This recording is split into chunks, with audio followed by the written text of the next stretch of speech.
Ето ни в четвъртата част на предаването Извън шаблона. Вече лека по лека влизаме в шапката на изборното студио. Днес е балотажа, господин професоре, така че нещата стават интересни. До 8 часа, по-скоро до 20 часа, нека да сме точни, не може да се коментират резултатите. Затова днес сега ще обърнем внимание на една интересна тема, всъщност за какво, защо и как гласува студиото. За целта, за да намерим тези отговори, сме поканили Ирена Киркова, която е психолог. Здравейте! Здравейте! Започваме с това, всъщност, наистина. Как гласува българинът и какъв е избора, който прави? Имам си една традиция лична да участвам в комисия на СИК при всички избори и това ми дава възможност да наблюдавам от първо лице какво се случва, какви хора идват, какви коментари правят и така нататък. Правя го по много причини, но една от тях е именно тази. И правят ми впечатление няколко неща, но ще искам да започна първо с това ЦИК каква избирателна активност даде като от миналата седмица.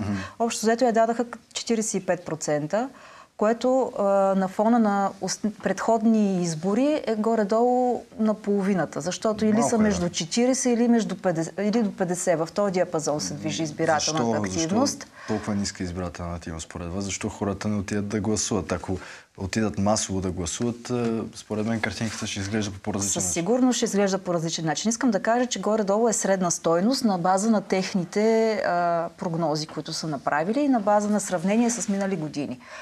Но ако трябва да извадим от тая бройка изборния туризъм, нещата ще стоят доста по различен начин.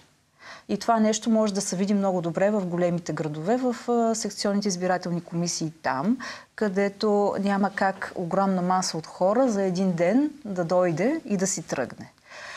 Общо взето, аз и всички колеги, които участват там, наблюдаваме една така доста ниска избирателна активност. Около 20, между 20 и 30%. Негласуването не е ли гласуване? Да, ще се продължа точно с това. Ако от тази гледна точка изходиме, това означава, че много голяма част от българския народ изобщо отказва да дойде до избирателната секция. А тези кандидати, които са издигнати, не обиждат ли понякога българския народ? Точно това правят. Така, някои колеги казват, че точно този български народ, който изобщо не проявява никакъв интерес към изборите, всъщност основният мотив е незаинтересованост. За мен обаче това е следствие. Аз смятам, че не са незаинтересовани. Те просто нямат вяра и нямат доверие на политиците и по този начин гласуват против тази система и против тази сглобка, която е в българския политически живот последните 40 години. Точно така. Включвам и 80-те години. Съгласна съм с вас. Според мен мотивите, на база на които тези хора постъпват по този начин, едното е обида. Гласуващите, да ви попитам, според вас, щом сте в тези комисии и сте психолог, не е ли гласуването против, а не гласуване за? Отиде да гласува за Ваня Григорова, да бъде против Васил Терзиев. Или да гласува за Васил Терзиев против Ваня Григорова. Ако трябва да обобща мотивите на хората, които изобщо отиват до урните, изключая хората, не подкрепям никого. Изключая този вариант. Другите, останалите гласуват, за да изберат по-малкото зло. Да. И всеки търси своя индивидуален отговор на въпроса. Какво означава по-малкото зло? Това е на всички избори. В крайна сметка няма ли наистина хора, които да се обединят, да видят и човек с кауза, с идея и да престанем да ги правим нещата по този начин компромисно, а наистина да вземем нещата в свои ръце. А вие виждате ли човек с кауза и с идея, на база на който да прецените, че на този човек може да му гласувате доверие? В качеството си на телевизионен водещ, трудно ще ви го кажа сега. Нали? Затова може да ви го кажа след това. Защото аз наблюдавам и предизборната кампания. Ако трябва да говоря с конкретни примери, може би ще говоря с примери свързани с Варна, защото там идвам и новините самите ми излизат повече там. Не може едни хора, които ти не познаваш, изведнъж, откакто започва предизборната кампания, изведнъж много рязко да стават силно заинтересовани от теб и твоите проблеми. И да тръгват да обикалят площадки детски, да показват проблемите там, да тръгват да правят мобилни студия, от които да говорят с хората и това нещо да се излъчва в интернет, в социалните мрежи, за да показват колко са загрижени за проблемите на хората и как искат да ги чуят. И изведнъж всички знаем, че това ще приключи с края на неделния ден. И това не е много далече от ума на хората. Какво ще е доминиращото усещане, което ще провокира у вас едно такова поведение? Плакатните послания, които ги има непрекъснато за всички избори, които вече са изтръкани от съдържание, няма абсолютно никакъв смисъл от тях, просто защото е ясно, че се прави заради предизборната кампания, след това много малко от тези обещания всъщност стават реалност. Между другото имаше една организация, която трябва да поканим господин професор. Тя следи почти на всички избори колко от кандидатите обещават някакви неща по студията. Телевизиите след това ги проследяват и виждат всъщност дали нещо са изпълнили. Така че Пело, смяташ ли, че зависи от кандидатите?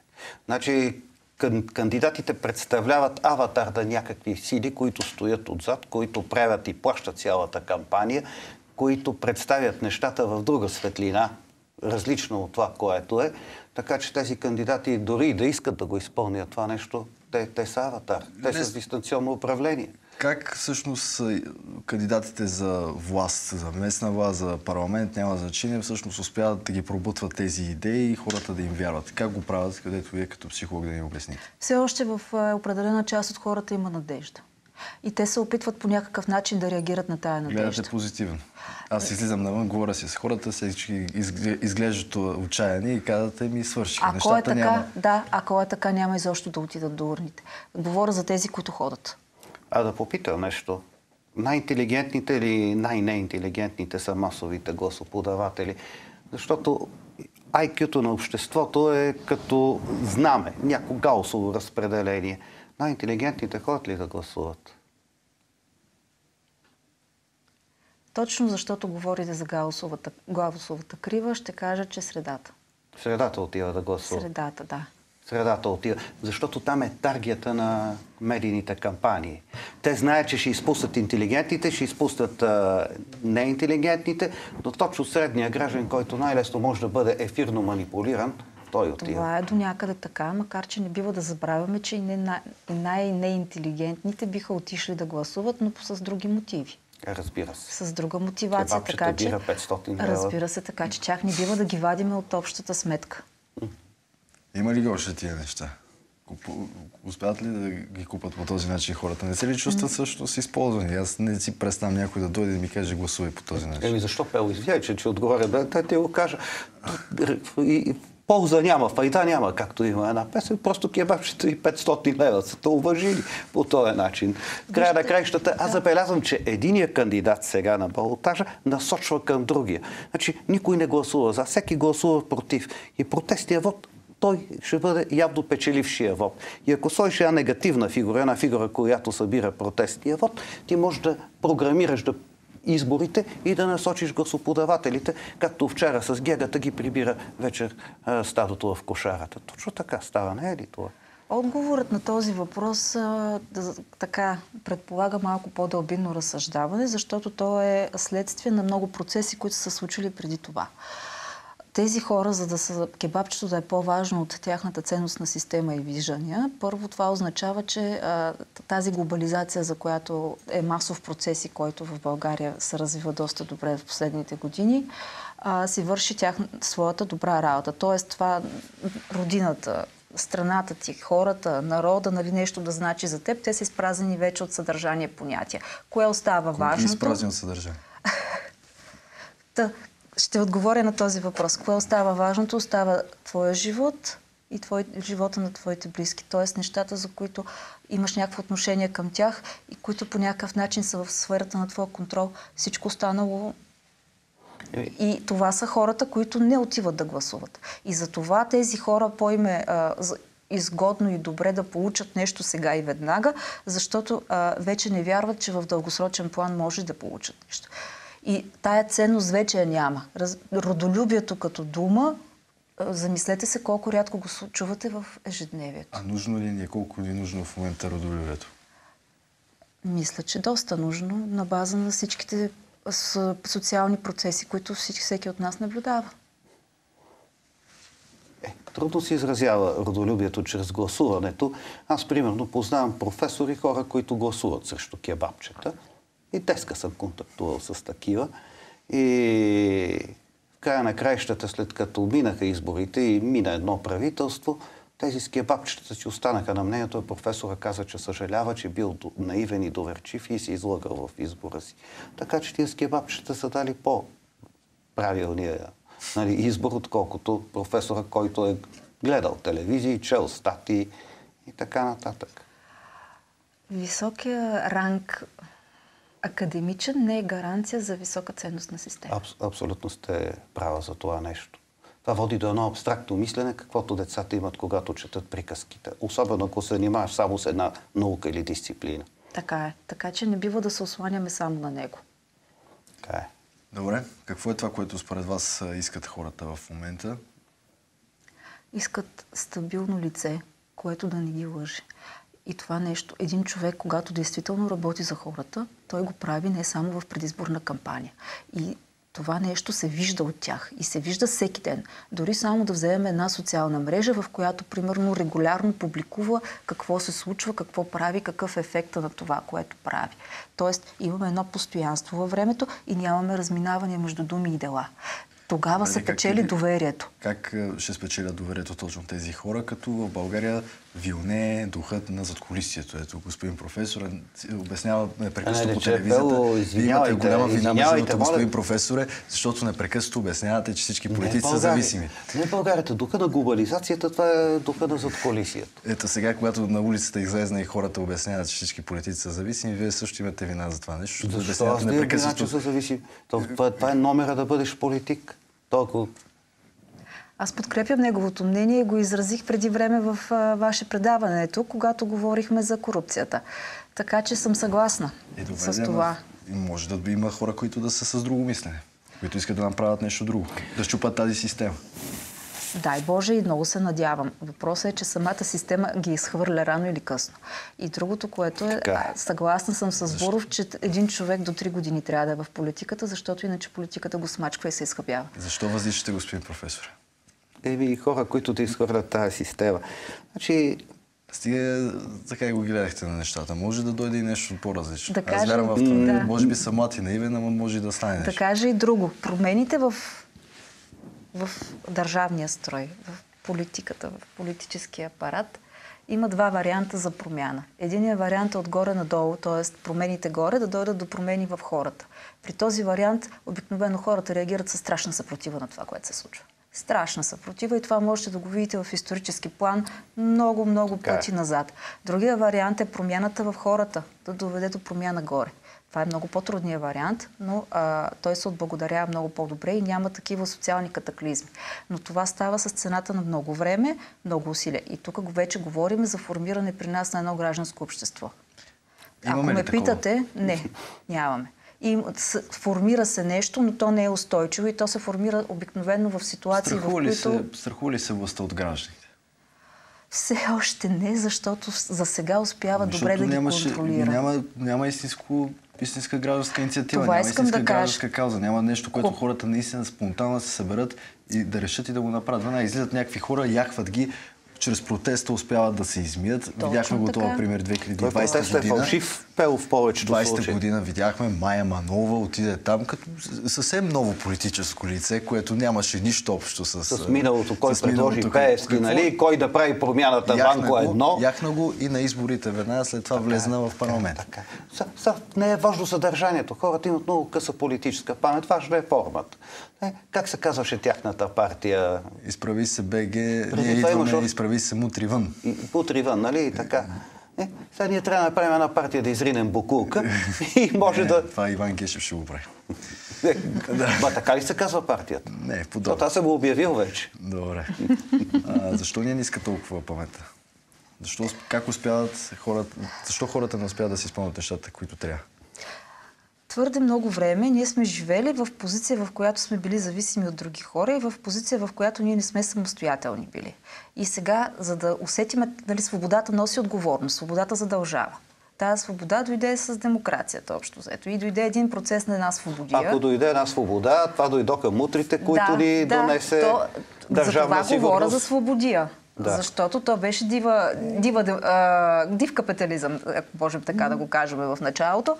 И после вече постепенно започнаха да се урегулират нещата. Само, че за промяна в една народопсихология, защото вече говорим за народопсихология, тук са необходими поколения. Вие не можете от хора, които са живели в кълъпа, нали, всичко им е било подсигурено и те знаят какво ще се случи, знаят си рамките и си върват по този път. Изведнъж се отваря всичко и те не знаят какво да правят със свободата, която им е дадена. И от тук нататък няма как да го има това гражданско общество. Това не го разбира, защото е роден след промените. Когато са били тежките години, той не е бил в съзнателна възраст. И от 10 години е журналист. Той е умен млад младеж, така че нека да не го подценяваме. Много трудно е да му се обясни това нещо. Все едно да говорим на монахиня за любов, да му обяснявам на Пел тези неща, каквито са били преди. Но за това но все пак предпоставки има ли да възникне това гражданско общество? Защото като гледам медиите, като гледам управляващите, те по всякакъв начин го потискат и го рушат. Потискат го, но въпреки това виждате, че има едни сериозни социални събития. Последното беше, когато нарязаха момичето с 400-те шайба. И какво стана? Пак? И в които едно такова ЛГБТ пропагандата веднага излезна и казваме... И кой повярва на ЛГБТ пропагандата? Веднага втория протест изложиха се тогава. Бяха много по-малко хора. Да. Много по-малко, но не беше заради ЛГБТ пропагандата. Тогава това, което се случи, това събитие провокира много хора и провокира действително хора, които иначе трудно можеш да ги изкараш. Но ето ви пример за едно сформиране на гражданско общество. Проблема обаче не сме устойчиви. Добре, като вие като психолог, пък аз друго ще ви задам по-провокативен въпрос. Не подценявам проблема, ама това стана лятото, където хората лесно излизат навън с биришката в ръка, да си разходят кучето и ще кажат, ще минем и през протест на студа, ще излезнат ли същите хора, за да защитат? Аз бях там и съм излизала и на студа. Трудно излизат хората, когато... По-трудно излизат на студа, но когато се случи нещо такова, засягата лично. Ще отидеш за 1 час на студа. Така е. Значи това не беше протест, това беше протест срещу системата, срещу правосъдната система, която имаме, срещу прокуратурата. Това беше протест срещу държавата. Защото винаги може да има такива зверства, но реакцията на държавата, аз за това протестирах, беше неадекватна. Вие за това ли протестирахте и вие? Да. Винаги има зверове, нарушители и такива неща. Лошо е, но реално ги има. Но нашата държава реагира на адекватно. Само да ти кажа, че един от най-богатите хора в Турция преди 20-на години, сина му, беше изнасилил момиче. И 1,5 милиона се събираха в центъра на Истанбул, се казва, на площад Таксим, докато този, който изнасилвача, не получи 11 години присъда. 11 години присъда на най-влиятелните хора, които държаха съдебната система и прокуратурата. Но Турция все пак има гражданско общество и това мога да ти го обясня много просто. Теорията на Маслоу. Имат задоволени физиологични потребности, имат и задоволена сигурност. Ние бяхме гладни 90-те години, 80-те години. 90-те години имаше мутри, навсякъде имаше стикери, ВИС, СИК, Болкан, Апол, ТИМ и така нататък. И ние нямаме за това следващото ниво социализация. От тази гледна точка искам да кажа, защото наблюдавам, запозната съм с пирамидата на Маслоу и наблюдавам социалните процеси. Според мен надържат на ниво между първо и второ ниво. Точно така. Това умишлено. Хем, в някаква степен да са задоволени, но винаги да стои страха активен, че другия месец може да не са. И от тук нататък фокуса ни е да ги осигурим тях. И за това нашата основна, в по-голяма част от хората, основната им ценност каква е? Да могат до края на месеца финансите да са на лице, да имат кола и да имат апартамент. Т.е. оставаме до материалното. Така е. Точно за това няма гражданско общество. Хората, които имат сигурност... А не е ли защото всъщност и българите не са толкова смели? Не сме били такива. Не се опълчват в системата. Не сме били такива винаги. Това е следствие. Социализма го направи това нещо. Не само. Казармения социализъм. Значи там се даваха жилища. Не можеш да си купиш. Няма значение, трябва да се уредиш. И всичко зависеше от партийни организации, от работа.